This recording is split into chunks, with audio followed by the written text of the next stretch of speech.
So today we're going to discuss about the coin's liquidity ratio and their implication for 2022 and 2023. Okay, so let's proceed. Alright. Okay, for the first table, which is the current ratio. As you can see, for 2022, the company has smaller ratio, which is 4.29 times, than the industry ratio, which is 5 times, as it suggests that the firm is not able to pay for current liabilities with its current assets. As compared for 2023, the coin has a greater ratio, which is 5.75 times than the industry ratio, which is 5 times. As it suggests, the firm is able to pay for current liabilities with its current asset. So let's move on for the second table, which is the asset ratio. For both of the year, which is 2022 and 2023, the coin has the same ratio, which is smaller than the industry ratio, which is for 2022, 2.11, and 2023, 2.85, while the industry ratio is 3. So it shows that the coin has the smaller ratio than the industry ratio. So it suggests that it is not a better measure for the coin, because the inventory and the prepaid expenses are excluded from the current asset. So for a working capital, the coin company has enough short-term assets to meet its short-term obligations. It is slightly increased in 2023 from 905 to 950, which is really good for the company.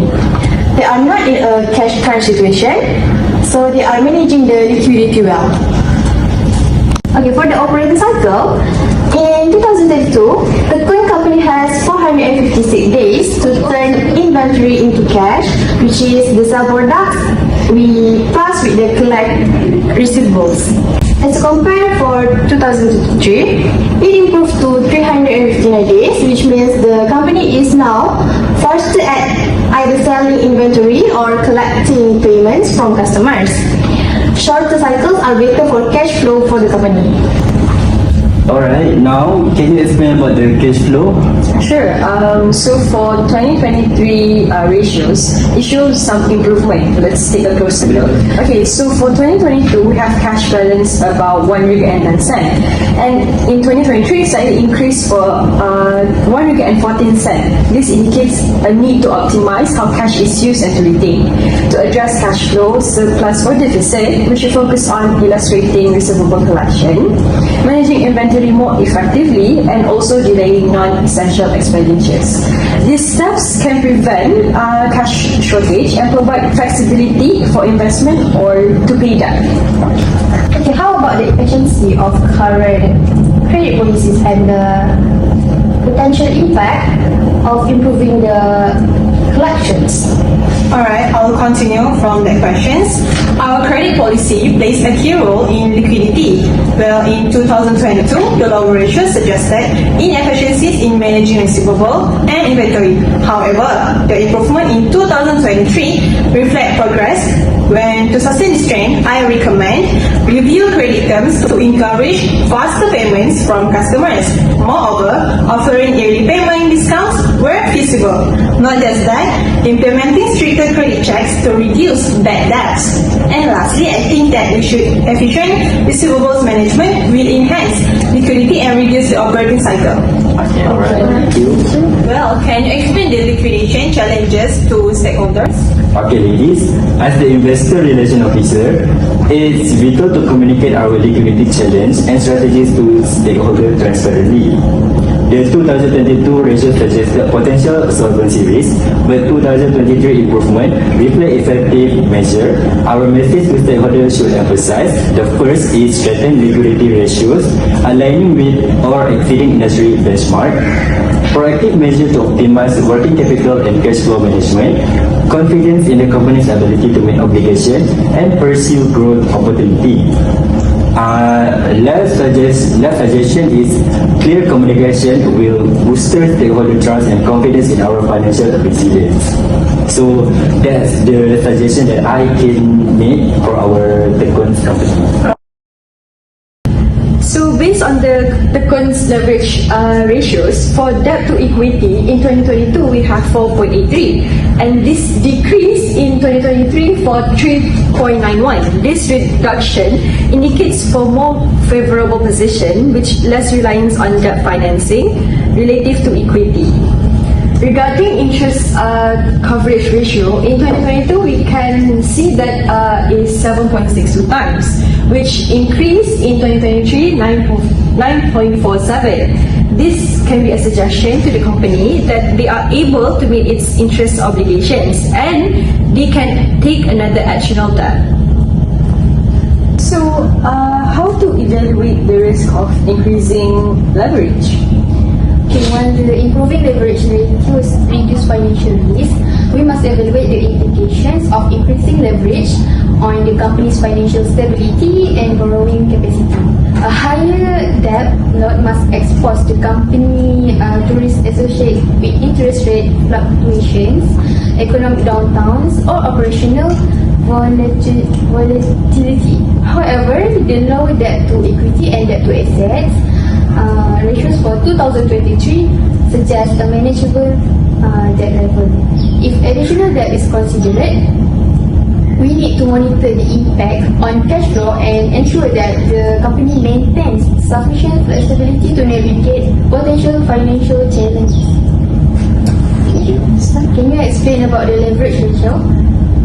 Alright, I'll explain about that.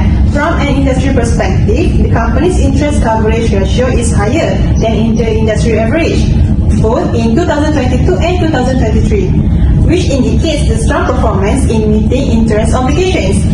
The debt to equity ratio and debt to assets ratio are also within acceptable industry range, confirming that the company's leverage levels are not excessive. This benchmark show that the support of possibility further debt financing if required for expansion or investment. Alright, for operations manager, can you discuss how additional debt could affect operational flexibility? Okay, so basically, increasing debt to finance expansion could provide the company with additional resources to invest growth opportunities. However, it is critical to assess how this debt might impact operational flexibility. Higher debt level may require tighter cost control and could limit our ability to respond quickly to market changes. We must carefully balance the benefit of additional financing against the potential constraint on operation and long-term stability. So based on all of this analysis, I think our company, Tekun, has improved in leverage ratios, and favorable industry comparisons suggest that it is a capacity that we can take another debt if needed. But however, alternative funding options such as equity financing we must explore more to maintain operational flexibility, and of course we need to minimize the financial risk.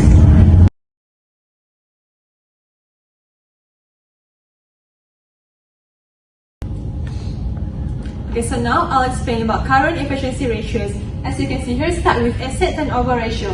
In 2022, the assets turnover ratio is 0.46 times, which is lower than industry ratio norms, and it shows that the current company may indicate overstocking or weak sales performance. According to the 2023, we do a comparison, which is the asset turnover ratio is 0.53 times lower than industry norms, which is 0.7 times, and this shows that the current company may indicate overstocking or weak sales performance too. Okay, next one for inventory turnover ratio. Well, the inventory turnover ratio increased from 1 times in 2022 to 1.29 times in 2023. This shows that the current company selling its inventory quickly, which will decrease holding across. Okay, next one for inventory turnover ratio. It shows that this ratio increased from 1 times in 2022 to 1.29 times in 2023. This shows that the current company is selling the inventory quickly, which will decrease holding costs. For the last ratio, receivable turnover ratio, it shows that the increasing in 1.20 times for 2022 compared to the 1.41 times in 2023. Well, this shows that the collecting receivable is faster Moreover, it enhances cash flow, and not just that, it is also reduced risk of delay payments. Thank you so much for the presentation. So, based on the inventory ratio, our improved efficiency in selling inventory is a positive development. However, we need to analyze further to ensure that our quick takeover is sustainable. To reduce holding costs further, I propose to refining demand forecasting methods to avoid overstocking and implementing just-in-time inventory practices where feasible. And last but not least is regularly reviewing supplier contracts to ensure cost effectiveness. So that's all. I see. Thank you for your explanation. Thank you.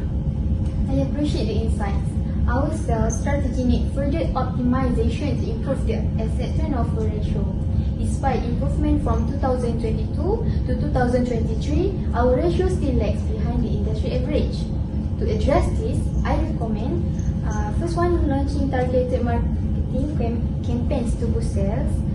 Number two, diversifying our product offering to attract a broader customer base. Number three, strengthening customer relationship through loyalty programs to drive repeat purchases. I see. Thank you for your explanation. Now I would like to explain about my part. Workforce productivity also plays a critical role in improving these efficiency ratios. To enhance productivity, I propose some of the suggestions, which the first is conducting regular training sessions on inventory and sales management. The second is introducing performance-based incentive for employees to drive better results. And last but not least, reviewing staff level to ensure the right balance between operational needs and cost efficiency. This initiative will help align the workforce with our goals of improving operational and sales efficiency. So, thank you.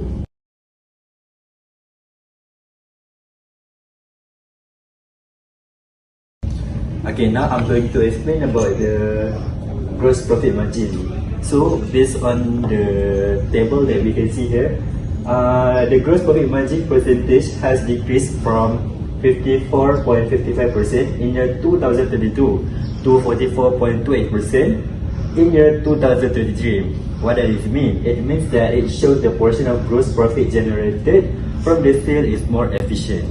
For the second part, I'm going to explain about the net profit margin for the Tekun's company. So basically, as we can see, the net profit margin in 2022 is 14.55%, are higher than industry norm, which is to 12%. It shows that much profit is generated from every 12% of sale has improved in 2022. However, in 2023, as we can see, the net profit margin in 2023, 15.3% are higher than industry norm, which is the 12%. And it shows that how much profit is generated from every 12% of sale has improved in 2023. So for the third part, I'm going to explain about the return on asset. So basically, as we can see here, for the 2022, the return on asset is 6.72%, are lower than the industry norm, which is the industry norm is 9%. It shows the management ability to generate income from investment in asset has become insufficient in 2022. As we can see here, also for 2023, the return on asset is 8.3%, which is lower than industry norm, which is the industry norm is 9%. It shows the management's ability to generate income from investment in asset has become insufficient in 2023. For the last part of this table, I'm going to talk about the return on equity. So basically, as we can see here, the return on equity in 2022 are 9.58%, are lower than industry norm, which is 10.43%. It shows how much return is obtained by shareholder from every 10.43% of their investment has decreased and has become insufficient in 2022. As we can see here also for 2023, the return on equity is 10.43%, are equal with industry norm, which is 10.43%. It shows how much return is obtained by shareholders from every 10.43% of their investment as equity in 2023. So, thank you for the presentation, and it's very clear presentation. So, it clearly shows that the drop in the gross profit margin suggests potential issues with our pricing strategy or higher cost of goods. So, we might need to evaluate whether discounts, promotions, or pricing adjustment in 2023 led to the reduced margin. So, additionally, marketing campaigns should focus on high margin products or services to improve overall profitability. So, however, we can also work on improving customer retention, which can lower acquisition costs and increase the sales revenue over time. These strategies could help balance profitability while ensuring competitive pricing in the market. So that's all. Thank you. So the gross profit margin drop highlights the need to reassess our cost structures. For cost of goods sold, there may have been an increase in production or supplier costs. We need to explore cost-saving measurements, renegotiate supplier contracts, or we must switch to alternative supplier. Operational efficiency, the increase in net profit margin shows that we manage expenses very well. However, we should keep focusing on minimizing wastage and optimizing resource utilization. Automation and process improvement could also further lower operation expenses and improve more on profitability. For net profit margin, we perform slightly better than the industry norm of 12%, which is a positive indicator. For return of asset, both years are below the industry benchmark of 9%, meaning there is room to improve asset efficiency. And then for return on equity, we have reached the industry norm of 10.43% in 2023. So our shareholder returns are competitive. To remain competitive, we should consider strategies like reducing debt or investing in projects that need higher returns. Okay, to sum up, I would like to explain overall, while there are areas of improvement such as cost control and asset efficiency, the increase in net profit margin and return on asset is promising. So my recommendation. Return on equity. Return on equity, ya Allah. Okay, to sum up, I would like to give my conclusion, which is overall, while there are areas of improvement such as cost control and asset efficiency, the increase in net profit margin and return on equity is promising. Our recommendation moving forward is to adjust pricing strategies and focus on high margin products, which is marketing, reassess cost structure and improve operational efficiency, which is operation, compare asset utilization and profitability measures against industry leaders to identify growth opportunity, which is finance, and lastly, this action can help drive profitability and strengthen our position in the market. Thank you. Thank you. Audio Jungle.